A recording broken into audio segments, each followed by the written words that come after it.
Hello दोस्तों, नमस्कार। Daily read book में आपका स्वागत है।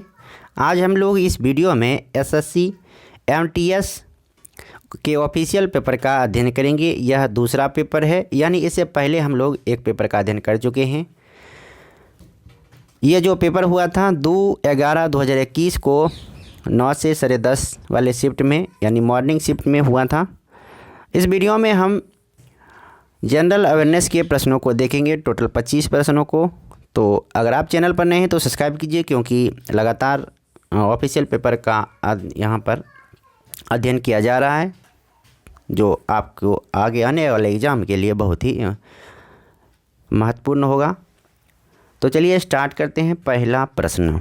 पहला प्रश्न है, पुरावशेष और बहुमूल्य कलाकृति अधिनियम 1972 की धारा 2 के अनुसार पुरावशेष में ऐसी कोई पांडुलिपि, अभिलेख या अन्य दस्तावेज शामिल हैं जो वैज्ञानिक, ऐतिहासिक, साहित्यिक या सौंदर्य मूलक हो और जो कम से कम डैश वर्षों से अस्तित्व में हो। तो इसका सही जवाब होगा 75 वर्ष। अगला प्रश्न है, बॉम्बे स्टॉक एक्सचेंज एशिया का डैश स्टॉक एक्सचेंज है। तो बॉम्बे स्टॉक एक्सचेंज एशिया का पहला स्टॉक एक्सचेंज है। तुलसीदास कृत रामचरितमानस का पहला मुद्रित संस्करण 1810 में डैश से प्रकाशित किया गया था। तो ये है कलकत्ता से प्रकाशित किया गया था। तुलसीदास कृत रामचरितमानस का पहला मुद्रित संस्करण 1810 में कलकत्ता से प्रकाशित किया गया था। पौधे किस प्रक्रिया के द्वारा हवा में पानी छोड़ते हैं? पौधे किस प्रक्रिया के द्वारा हवा में पानी छोड़ते हैं? वाष्पोत्सर्जन के द्वारा हवा में पानी को छोड़ते हैं। अगला प्रश्न है क्वेश्चन नंबर 5, निम्नलिखित में से किस विकल्प को गलत तरीके से युग्मित किया गया है?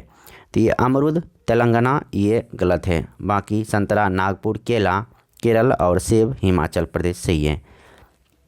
मांडो किस राज्य की लोकगीत का एक रूप है? मांडो है गोवा का लोकगीत। खिलजी राजवंश ने डैश तक दिल्ली पर शासन किया? खिलजी राजवंश ने 1990 से 1320 तक दिल्ली पर शासन किया।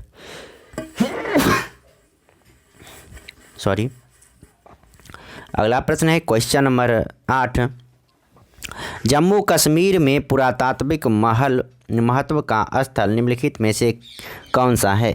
जम्मू कश्मीर में पुरातात्विक महत्व का स्थल निम्नलिखित में से कौन सा है? तो ये है बुर्ज होम। बुर्ज होम कहाँ है? जम्मू कश्मीर में है। डाल्टन के परमाणु सिद्धांत के अनुसार परमाणु डैश को बनाने के लिए लघु पूर्ण संख्याओं के अनुपात में संयोजित होते हैं। ये होते हैं यौगिकों को बनाने के लिए। ऑप्शन 4 सही है। ब्रह्मपुत्र नदी के बारे में निम्नलिखित में से कौन सा कथन गलत है? तो यह भारत के अरुणाचल प्रदेश में प्रवेश करती है, जहां इसे दिबांग कहा जाता है। जहां इसे दिबांग नहीं दिहांग कहा जाता है, यही गलत है। जबकि यह तिब्बत में उद्भूत होती है। इसका अधिकांश मार्ग भारत के बाहर स्थित है। यह हिमालय के समांतर पूर्व की ओर बहती है। अगला प्रश्न है, निम्नलिखित में से किस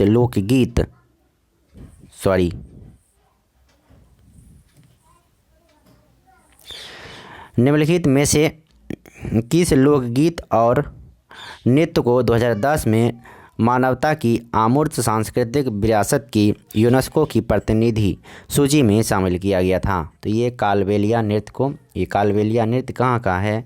ये राजस्थान की है। कोयले का जलना डैश अभिक्रिया का उदाहरण है? कोयले का जलना है संयोजन अभिक्रिया का उदाहरण। कोयले का जलना संयोजन अभिक्रिया का उदाहरण है। केंद्रीय बजट 2020-21 में स्वच्छ भारत मिशन के लिए डैश करोड़ की राशि आवंटित की गई है? 12,300 करोड़ की राशि आवंटित की गई है। नागर मंदिरों में आमतौर पर वास्तुकला की डैश शैली होती है? नागर मंदिरों में आमतौर पर वास्तुकला की उत्तर भारतीय शैली होती है। ऑप्शन 3 सही है। मानव के कंधे का जोड़ डैश संधि का एक उदाहरण है? मानव के कंधे का जोड़ बॉल और सॉकेट संधि का एक उदाहरण है। महिला एक दिवसीय अंतर्राष्ट्रीय क्रिकेट में 6 विकेट लेने वाली एकमात्र भारतीय स्पिनर कौन है? तो ये हैं दीप्ति शर्मा। दोहा में छठे कतर इंटरनेशनल कप में भारोत्तोलन के लिए स्वर्ण पदक किसने जीता? ये स्वर्ण पदक जीता है साईखोम मीराबाई चानू। ऑप्शन 4 सही है। पाचन तंत्र का कौन सा भाग यकृत और अग्नाशय से स्राव प्राप्त करता है? तो ये छोटी आंतें प्राप्त करता है। किस वर्ष में भारत के संविधान में नागरिकों के मौलिक कर्तव्यों को जोड़ा गया? तो ये 1976 में। किस वर्ष में भारत के संविधान में नागरिकों के मौलिक कर्तव्यों को जोड़ा गया? 42वें संविधान संशोधन 1976 में जोड़ा गया था। उस समय कितने मौलिक अधिकार थे? तो उस समय जिस समय जोड़ा गया था 10 थे। अभी वर्तमान में कितने हैं? 11 हैं। अगला प्रश्न है, बिली बोनका बच्चों की कहानी पुस्तक डैश का एक काल्पनिक चरित्र है? तो यह है Charlie and the chocolate factory. Option 1 सही है।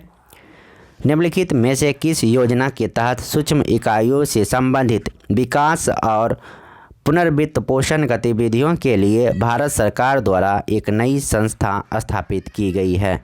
तो यह है प्रधानमंत्री मुद्रा योजना। अगला प्रश्न है, निम्नलिखित में से कौन महाराष्ट्र के एक संत थे? चोखा मेला एक महाराष्ट्र के संत थे। आमतौर पर डैश मीटर से अधिक ऊंची खड़ी पहाड़ी को पर्वत के रूप में वर्गीकृत किया जाता है? तो ये 600 मीटर से अधिक ऊंची खड़ी पहाड़ी को पर्वत के रूप में वर्गीकृत किया जाता है। चोल शिलालेखों में तिरुनामटुकानी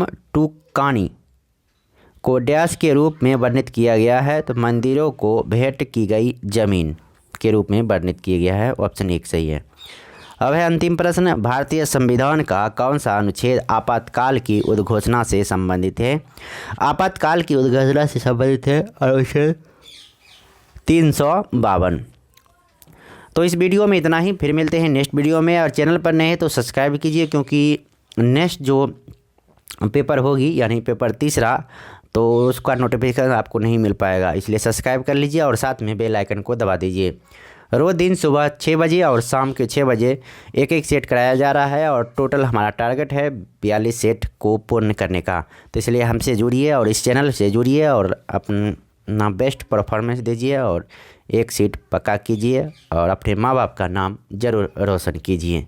धन्यवाद, नमस्कार, वंदे मातरम, best of luck, all the best. धन्यवाद।